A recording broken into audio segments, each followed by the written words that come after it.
Welcome to home wonders. Today మన recipe tasty and yummy carrot halwa.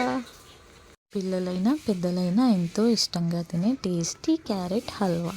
ఫ్రిడ్జ్లో పెట్టుకుంటే 1 week, బయట అయితే 3 డేస్ నిల్వ ఉంటుంది. చాలా హెల్తీ కూడా. చూస్తుంటే మీకు కూడా తినాలనిపిస్తుంది కదా. అయితే మరెందుకు ఆలస్యం, ఎలా చేయాలో చూసి మీరు కూడా చేసి ఎంజాయ్ చేయండి. పొయ్యి మీద గిన్నె పెట్టి నెయ్యి వేసుకొని, నెయ్యి బాగా హీట్ అయ్యాక సన్నగా చాప్ చేసుకున్న డ్రై ఫ్రూట్స్ వేసుకోవాలి. కాజు, అలాగే బాదం ఇలా సన్నగా చాప్ చేసి వేసుకోండి. కిస్మిస్ అస్సలు వేయొద్దండి. క్యారెట్ హల్వాలో కిస్మిస్ టేస్ట్ అస్సలు బాగోదు.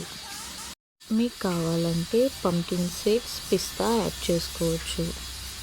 ఇలా లైట్ గోల్డెన్ కలర్లో రోస్ట్ అయ్యాక తీసి పక్కన పెట్టుకోండి.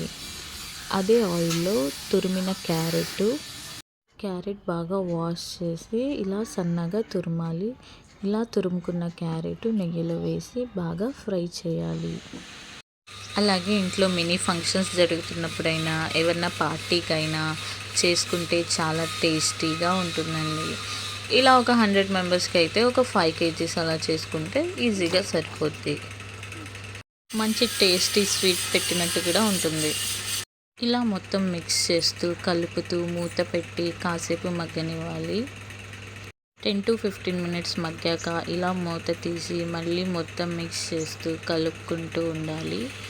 అలా ఒక 10 minutes బాగా మిక్స్ చేస్తూ ఫ్రై చేసుకోవాలి. ఫ్లేమ్ని మీడియం ఫ్లేమ్లో పెట్టుకోవాలి. కొంచెమైనా అడుగంటితే టేస్ట్ మొత్తం మారిపోతుంది. ఇలా మందంగా ఉన్న గిన్నెని తీసుకుంటే మాడకుండా బాగా టేస్టీగా వస్తుంది. ఇలా 15 minutes అయ్యాక మూత తీసి బాగా మిక్స్ చేసుకుంటూ కలిపి దీనికి సరిపడా షుగర్ని యాడ్ చేసుకోవాలి. ఇలా షుగర్ అంతా వేసేసి మొత్తం కరిగే వరకు మిక్స్ చేసుకోవాలి. ఇలా షుగర్ మొత్తం బాగా మెల్ట్ అయ్యే వరకు కలుపుకొని మూత పెట్టి ఒక 10 minutes మగ్గనివ్వండి.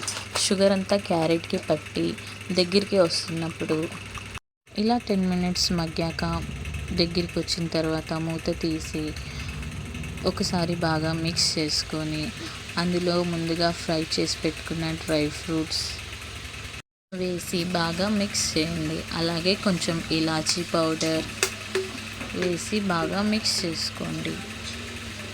ఇలా మొత్తం మిక్స్ అయ్యేలాగా కలుపుతూ కుక్ చేసుకోండి. ఇప్పటివరకు నా యూట్యూబ్ ఛానల్ని ఎవరైనా సబ్స్క్రైబ్ చేసుకోకపోతే ప్లీజ్ సబ్స్క్రైబ్. ఇలా కాసేపు కుక్ అయ్యాక పచ్చి కోవా వేసి బాగా మిక్స్ చేసుకోండి. క్యారెట్ హల్వాలో పచ్చి కోవా వేస్తే టేస్ట్ చాలా బాగుంటుంది. ఇలా మొత్తం మిక్స్ చేసుకున్నాక కలుపుతూ కాసేపు కుక్ చేసుకోండి. ఇలా ఒక 10 minutes కలుపుతూ కుక్ చేసుకున్నాక కాసేపు చల్లారిన తర్వాత ఒక బౌల్లో తీసుకోండి. పైనుంచి కొంచెం నెయ్యి వేసుకొని అలా డ్రై ఫ్రూట్స్ వేసుకుంటే ఎంతో healthy, tasty and carrot halwa ready. మీకు నచ్చిందా? అయితే మరెందుకు ఆలస్యం, ట్రై చేసి ఎలా వచ్చిందో కామెంట్ బాక్స్లో కామెంట్ చేయండి. Please like, share and subscribe. ఇంత మంచి హల్వా చేసి నాకు చిన్న లైక్ ఇచ్చి వెళ్ళి